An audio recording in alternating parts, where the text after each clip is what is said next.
देख रहे हैं सक्षम भारत टीवी।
पूर्ण कार्यकाळ झाला नव्हता। 2.5 वर्षातच पुष्पाताई गायधनी आणि संपूर्ण ग्रामपंचायतच्या सदस्यांना तेव्हा राजीनामे द्यावे लागले होते। मी त्यांना सूचना दिली होती की नागपूर शहरासारखं जर बहादुरा खर्मी करायचं असेल तर आपल्याला नगरपंचायत, नगरपालिका, नागरी विकास करावा लागेल। ग्रामपंचायतचं अस्तित्व ठेवलं तर वर्षोनवर्ष पुढचे 50 वर्षही बहादुरा, खरबी, गोन्नीसीम ही नागरी क्षेत्र होणार नाही। नागरी क्षेत्राचे नियम लागू होणार नाही। नागरी क्षेत्र डिक्लेअर करता येणार नाही। गुठ्ठेवारी कायदा लागू होणार नाही। तुकडेबंदी कायदा जो निरस्त केला आपण तो लागू होणार नाही। जनतेच्या मालमत्ता या प्रॉपर्टी कार्ड जनतेला देऊ शकणार नाही आणि जनतेचं आपण या ठिकाणी ज्या बाबी कबूल केल्या त्या करता येणार नाही। आणि म्हणून नागरी क्षेत्र नगरपंचायत करणे आवश्यक होतं आणि म्हणून सर्वप्रथम मी जुने सरपंच पुष्पाताई गायधनी त्यांची पूर्ण टीम यांचं मनापासून आभार मानतो। त्यांनी राजीनामे दिले आणि नगरपालिका अस्तित्वात आली। खरं तर 2.5 वर्ष मधात निवडणुका झाल्या नाही। नगरपालिका झाल्यानंतर आता निवडणुका झाल्या, पण या काळामध्ये 100 कोटी रुपयाचे कामं मागच्या 3 वर्षामध्ये या नगरपालिकेच्या प्रत्येक चौकात, प्रत्येक गल्लीमध्ये पूर्ण झाले आणि 12 कोटी रुपयाची कामं आता नगरपालिकेमध्ये सुरू आहे। खरं तर नागरिक क्षेत्र जाहीर झाल्यावर त्या मुलांना शांत बसू नागरिक क्षेत्र जाहीर झाल्यावर किती विकास होऊ शकतो याचा आपण प्रत्यंतर आपण आपल्या नगरपालिकेला दिसत आहे. माझा दावा नाही की सारा बदललाय, पण हा दावा नक्की आहे. ग्रामपंचायत पेक्षा नगरपालिका झाल्यामुळं, नागरिक क्षेत्राचे नियम लागू झाल्यामुळं पुढच्या 5 वर्षामध्ये आपण खरबी बहादूरला नागपूर शहरासारखं शहर करू शकतो. हा विश्वास मात्र या ठिकाणी नक्की आपल्याला या ठिकाणी देऊ शकतो. खरं तर मी खरबी बहादूरच्या जनतेचा मनापासून आभार मानतो की नगरपालिकेच्या निवडणुकीमध्ये प्रतीक्षाताई खंडाळे या नवीन कार्यकर्त्या होत्या. त्यांना खरबी बहादुरा गोंडीसींचा एकही व्यक्ती ओळखत नव्हता, म्हणजे तेवढं गाव सोडलं तर. जरी त्या गावची मुलगी होती तरी त्या गावची सून होती, पण शेड्यूल कास्ट राखीव झाल्यामुळं या ठिकाणी याच गावची सून, याच गावची मुलगी म्हणून आपण प्रतीक्षाताई खंडाळेला या ठिकाणी एक नवीन कार्यकर्ता म्हणून या ठिकाणी आपल्या समोर आणलं आणि खरबी बहादुराच्या जनतेने कमळावर मतं दिले, कमळावर. आणि कमळावर विश्वास केला, विकासावर विश्वास केला. कमळ म्हणजे विकास, विकास म्हणजे कमळ. डेव्हलपमेंट म्हणजे देवेंद्र फडणवीसजी, आणि देवेंद्र फडणवीसजी म्हणजे डेव्हलपमेंट हा जो नारा आहे.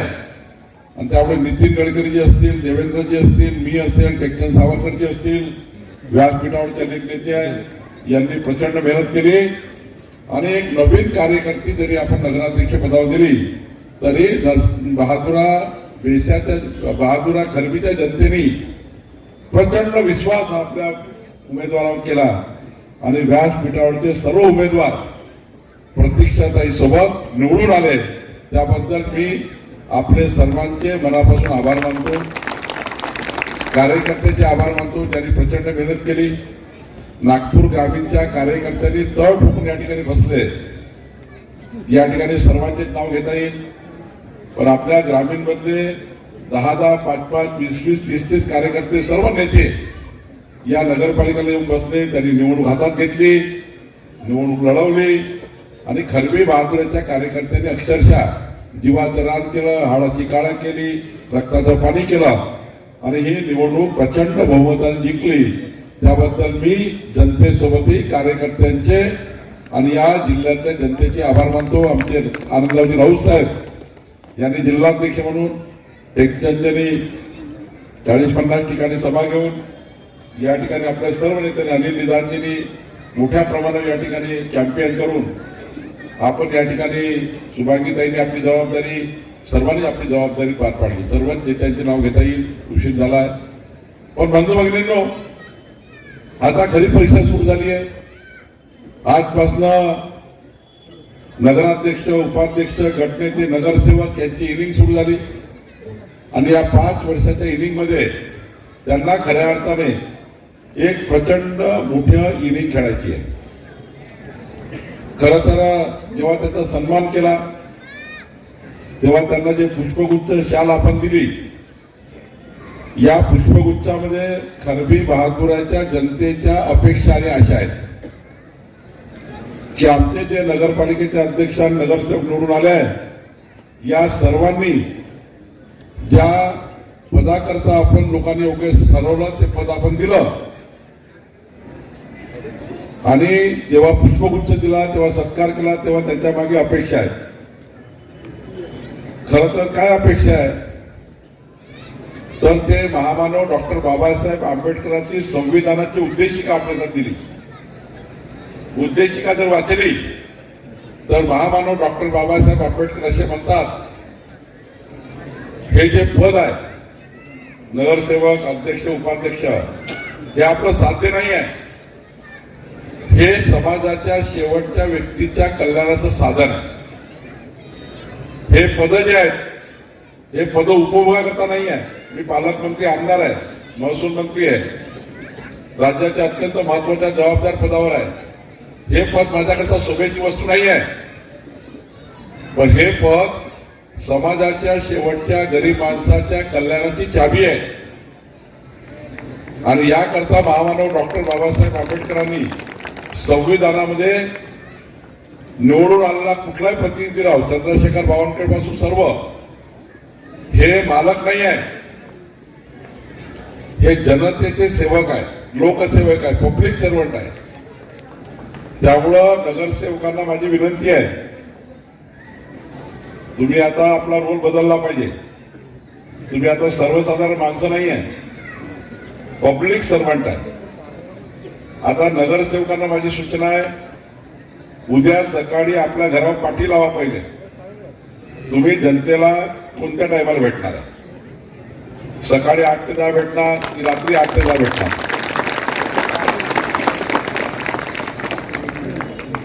जनतेने तुम्हाला पुढचे 5 वर्ष त्यांच्या जीवाचं रक्षण करणे, त्यांच्या मालमत्तेचं रक्षण करणे, रात्री बेरात्री अपरात्री आपल्या जनतेवर, ज्या भागात तुम्ही निवडून आले त्या भागाच्या जनतेवर काही आपत्ती आली, त्या आपत्तीमध्ये आपला नगरसेवक 24 तास त्या परिवारासोबत राहिला पाहिजे. त्यांच्या घरात सुखाची गोष्ट असो की दुःखाची गोष्ट असो, कोणाचाही मृत्यू होऊ नये, कोणाची तब्येत खराब होऊ नये, पण झाली तर त्या परिवारात पहिला कोण पोहोचलं पाहिजे? तर पहिला नगरसेवक पोहोचला पाहिजे. ही जबाबदारी नगरसेवकाची. जनतेचं सुख दुःख जो नगरसेवक जाणून घेईल तो खरा सेवक आहे. जसे हनुमानजी सेवकाच्या भूमिकेमध्ये होते. हनुमानजींनी त्यांच्या पूर्ण चरित्रामध्ये त्यांचे चरित्र हनुमानजीचं ते सेवकाच्या भूमिकेत होते. कधी ते परमेश्वराच्या भूमिकेत नाही गेले, सेवकाच्या भूमिकेत होते. खरं तर मला हजारो नगरसेवक आहे आपल्याकडे हजारो नगरसेवक झाले. असे काही नगरसेवक आहे केव्हा नगरसेवक झाला केव्हा घरी गेला त्यालाच माहित नाही. पण असे काही नगरसेवक आहे जे 9 वेळा 10 वेळा लोकांनी निवडून दिले. असे नगरसेवक आहे त्यांना किती पाडायचा प्रयत्न केला, किती मोठे मुख्यमंत्री उपमुख्यमंत्री बावनकुळे येऊन गेले तरी तो हारला नाही, कारण त्याचं काम होतं म्हणून तो हारू शकत नाही. किती वादळ आलं, किती उलट वादळ आलं, त्या वादळामध्ये आपला कार्यकर्ता टिकून राहतो, कारण तो जनतेमध्ये राहतो. आणि त्यामुळे नगरसेवकांना माझी विनंती आहे की कोणत्याही परिस्थितीत उद्या तुमच्या घरावर पाट्या लागल्या पाहिजे. अध्यक्षांनी 8 दिवसामध्ये, उपाध्यक्षांनी 8 दिवसामध्ये प्रत्येक नगरसेवकाच्या वार्डामध्ये एक वार्ड फिरून आला पाहिजे. जनतेचा संवाद, जनतेचा विश्वास आणि जनतेचा संपूर्ण विकासाचा अजेंडा तयार केला पाहिजे. नगरसेवकाकडे त्याच्या वार्डाचं रजिस्टर असलं पाहिजे. शेवटी जोपर्यंत आपलं कागदावर नियोजन होणार नाही वार्डाचं, कुठल्या घराला कोणती योजना द्यायची, माननीय पंतप्रधान नरेंद्र मोदीच्या सरकारच्या 55 योजना, देवेंद्र फडणवीसच्या सरकारच्या 48 योजना आणि चंद्रशेखर बावनकुळे पालकमंत्री म्हणून जे 1285 कोटी रुपयाचे मला अधिकार आहे, या अधिकारातल्या 22 योजना 124 योजनेमध्ये आपल्या वार्डातला कोणता व्यक्ती कोणत्या योजनेत बसते, इकडं घराची यादी, इकडे योजनांची यादी. जोपर्यंत होणार नाही तोपर्यंत नगरसेवक लोकप्रिय जनप्रिय होणार नाही. आणि शिवसाहेब एक पुस्तक द्या सर्वांना उद्या, नगरपंचायत नगरपालिका अधिनियम दिला ना, मला वाटतं अर्ध्या लोकांनी वाचलंच नसेल. कार्यशाळा घेणार आहे. माझी विनंती अध्यक्ष आणि उपाध्यक्ष, नगरपालिका नगरपंचायतचा अधिनियम वाचा. त्या अधिनियमामध्ये नगरसेवकाचे अधिकार काय, त्या अधिनियमामध्ये गटनेत्याचे अधिकार काय, उपाध्यक्षाचे अधिकार काय, अध्यक्षाचे अधिकार काय, हे सर्व लिहिलेलं आहे. अधिनियम आहे. नुसतं नगरसेवक झालं नाही, अधिकार काय, कोणाला अधिकार प्राप्त आहे प्रत्येकाला. आणि त्यामुळे अधिकाराचं पूर्ण वाचन केलं पाहिजे. मी एवढंच सांगतो जनतेला, जो नगरसेवक तुमच्या अपेक्षा अशा अपेक्षा काय आहे की जनतेने जेव्हा लाईन म्हणून बसून मतदान टाकलं तो दिवस आठवला पाहिजे. प्रत्येक व्यक्तीने मला माझ्या निवडणुकीचा दिवस आठवला पाहिजे. मी आता 1,75,000 मते निवडून आलो, म्हणजे 1,75,000 लोक लाईन मध्ये लागून कमांड दाबत होते. तो दिवस, त्या दिवशी कुठल्या कार्यकर्त्यांनी काम केलं, त्या दिवशी जनतेने कसं मतदान केलं, हा दिवस जर विसरले मग मात्र तुम्ही पुन्हा निवडून येऊ शकत नाही. तो दिवस महत्वाचा असतो आपल्या जीवनाचा. आपल्या पक्षाची इज्जत आणि आपली इज्जत जेव्हा पणाला लागतं तेव्हा कुठल्या कार्यकर्त्यांनी कुठल्या व्यक्तीने आपल्याकरता इमानदारीने त्या ठिकाणी उभं राहून काम केलं हे जर आपण विसरलो नाही तर तुम्हाला 10 वेळा सुद्धा कोणी नगरसेवक बनण्याकरता त्या ठिकाणी थांबवू शकत नाही. आणि तुम्ही ज्या लोकांनी बनवलं त्यालाच विसरले तर तुमचा तो कार्यक्रम केल्याशिवाय राहत.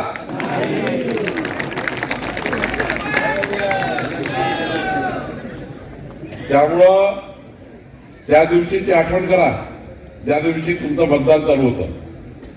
कोण कोण लोक तुमच्यासोबत होते.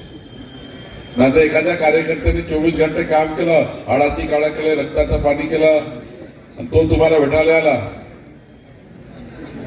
आणि तुम्ही त्याचा कल्याण केलं का तो तुमच्या पुढच्या वेळी कल्याण करा. त्यामुळं कार्यकर्ता जपला पाहिजे, जनतेला जपलं पाहिजे. आजचा दिवस तुमचा सत्काराचा आहे, जबाबदारीचा आहे. आज तुम्ही जर जबाबदारी स्वीकारली आहे तर ही जबाबदारी जनतेची जबाबदारी प्रचंड मोठी आहे. हा काटेरी मुकुट आहे. इथे एक जरी व्यक्ती नाराज झाला तरी आपल्याला परवडणार नाहीये की जनतेने आम्ही कर्ज मागितलं, जनतेने मताचं कर्ज दिलं, जनतेने लाईन मध्ये लागून अशी अपेक्षा व्यक्त केली, कबळाची बटन दाबताना अपेक्षा होती की आपल्याला भाजपाचा नगराध्यक्ष आला तर आपल्याला आपल्या घराचं प्रॉपर्टी कार्ड मिळेल, आपल्या घराचं भूमी अभिलेख होईल, आपल्या घराची सनद मिळेल, आपल्या घराची रजिस्ट्री होईल, आपल्या घरासमोर रस्ता होईल, पाणी होईल, आपल्या घरासमोर गटर लाईन होईल. जो जाहीरनामा. आणि दुसरं लक्षात ठेवलं पाहिजे अध्यक्षजी आणि उपाध्यक्ष, जो जनतेला आपण घरोघरी इलेक्शनच्या वेळी जाहीरनामा वाटला होता, वचननामा दिला की वचननामा आम्ही, तो वचननामा तुम्ही जपून ठेवा. कुठल्या कुठल्या नगरसेवकांनी तुम्हाला काय वचन दिलं होतं आहे का नाही. आणि आम्ही मताचं कर्ज मागताना सांगितलं होतं मी, देवेंद्रजी, नितीन गडकरीजी, टेक्चर सावरकरजी आम्ही गॅरंटर आहोत. मी तुम्हाला गॅरंटी देतो जेवढा पैसा बहादुरा खरबीच्या विकासाकरता लागेल तेवढा पैसा सरकारकडून देण्याची जबाबदारी माझी आहे. पण हा पैसा आल्यानंतर आपल्या सरकारने जे जाहीर केलं आहे गतिमान शासन, गतिमान प्रशासन, गतिमान प्रशासन, पारदर्शी प्रशासन आणि लोकाभिमुख प्रशासन. जनतेला जोपर्यंत नगरसेवक गतिमान राहत नाही तात्काळ निर्णय घेणे, एखाद्या रात्री बेरात्री काही झालं तात्काळ नगरसेवक पोहोचणे, गतिमान, पारदर्शी आणि लोकाभिमुख, जनतेच्या विमुख काम करणे. आणि शिवसाहेब वाईट सवय लावू नका.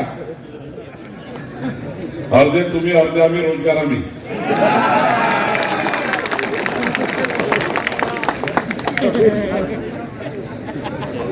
नाहीतर मी पाठवीन कोटी रुपये त्यातले गेले अर्धे. नगरसेवक हे प्रामाणिक असले पाहिजे. एक एक पैसा सरकारचा योग्य पद्धतीने वापरला पाहिजे. नगरसेवकाचं काम आहे विश्वस्त आहे. नगरसेवक विश्वस्त, एखाद्या ट्रस्टला विश्वस्त असतं ना तसे नगरसेवक नगरपंचायतचे विश्वस्त आहेत, तिथले पहारेकरी आहेत. जेवढा पैसा सरकारकडे आला, जेवढा योजना आल्या त्या 100% आपल्या वार्डा समाजाच्या शेवटच्या गरीब माणसाकरता पोहोचला पाहिजे. ही जबाबदारी नगरसेवकाची आहे. नगरसेवक पहारेदार आहे, पहारेदार आहे नगरसेवक. त्यामुळं शिवसाहेब चुकीच्या पद्धतीने एकही काम झालं नाही पाहिजे, चुकीच्या पद्धतीने. आणि जे जनतेला वचन दिला ते पूर्ण झाले पाहिजे. जे काही पैसा लागेल, मी जे जबान दिले, ज्या ज्या वार्डात जे जी जबान दिली ते पूर्ण करू. सर्व नगरसेवकांनी आपापल्या वार्डात काय सांगितलं ते यादी तयार करा. कोणत्या कोणत्या नगरसेवकांनी काय आश्वासन दिलं यादी तयार करा. आणि हे कामं आता सरकारकडनं करून घ्या. आता जनतेला आपण उत्तर द्यायचे. खरं तर मी एवढंच सांगेल की ज्या जनतेने आम्हाला मतं दिले, तुम्ही सर्वांनी आमचा विश्वास व्यक्त केला, तुम्हाला अपेक्षित असलेलं यश आम्हाला मिळालं. आणि आज जे नगरपालिका करण्याचा आपला त्या ठिकाणी आपण ग्रामपंचायत बरखास्त करून नगरपालिका जी केली, नगरपंचायत केली, त्याचं खरं चीज आज झालाय, खरं चीज आज झालं. आणि हे तुमच्यामुळे झालं. तुम्ही जर कमळाला मत नसतं दिलं तर मी आमदार झालो नसतो. मी आमदार झालो नसतो तर देवेंद्र फडणवीसजींनी मला मंत्री केलं नसतं. मी मंत्री झालो नसतो तर महसूल खातं आज मी तुम्हाला वचन दिलंय, खरबी बहादुरा गोंदिशी मध्ये जनतेचं प्रत्येक व्यक्तीचं प्रॉपर्टी कार्ड तयार करून देणे, प्रत्येक व्यक्तीचा नक्षा तयार करून देणे, हे जे वचन मी दिलंय. या गल्लोन गल्ली सीसीटीव्ही सर्व्हिलन्स लावून देणे, जेणेकरून या शहरामध्ये कोणी बदमाशी करू शकलं नाही पाहिजे. गांजा, चरस, दारू, सट्टा, जुवा या शहरामध्ये नको आहे. या शहरामध्ये रात्री 2 वाजता माझी लाडकी बहीण रस्त्याने गेली तर कुणाची आडवी नजर करायची हिंमत होणार नाही. असं शहर आपल्याला करायचं आहे. याकरता आपण मतदान घेतलं आहे आणि म्हणून याकरता काम करायचं आहे. तुम्ही आमदार केलं, मी मंत्री झालो. महसूल मंत्री म्हणजे मालमत्तेचा मंत्री आहे. ती जबाबदारी माझी आहे, ते मी करणार आहे. पण बंधूंनो, हे जे काही झालं आहे याचे खरे शिल्पकार तुम्ही आहे, आम्ही नाही आहे. आज आम्हाला जे पद मिळाले ना, तुम्ही आम्हाला कमळाची बटन दाबून रांगेत उभे झाले नसते तर आम्ही या पदावर पोहोचलो नसतो. त्यामुळे आम्हाला तुमच्या मताची जाण आहे, तुमच्या कार्याची जाण आहे. मी तुम्हाला वचन देतो, आमचे अध्यक्ष, उपाध्यक्ष आणि पूर्ण टीम, काँग्रेसचे असतील ते सुद्धा, भाजपचे असतील ते सुद्धा, अपक्ष असतील ते सुद्धा, जेवढा न्याय भाजपच्या कार्यकर्त्याला तेवढाच न्याय काँग्रेसच्या नगरसेवकांकडून काळजी करू नका तुम्ही. आता पार्टी वाटीचं निवडून झाल्या पण ठीक आहे. काँग्रेसचे नगरसेवक निवडून आले त्यांना आपण मदत करू. असं नाही की ते निवडून आल्यावर तर ते अलग तलग पडले आहे. पण आता खूप दिवस तिकडे राहू नका.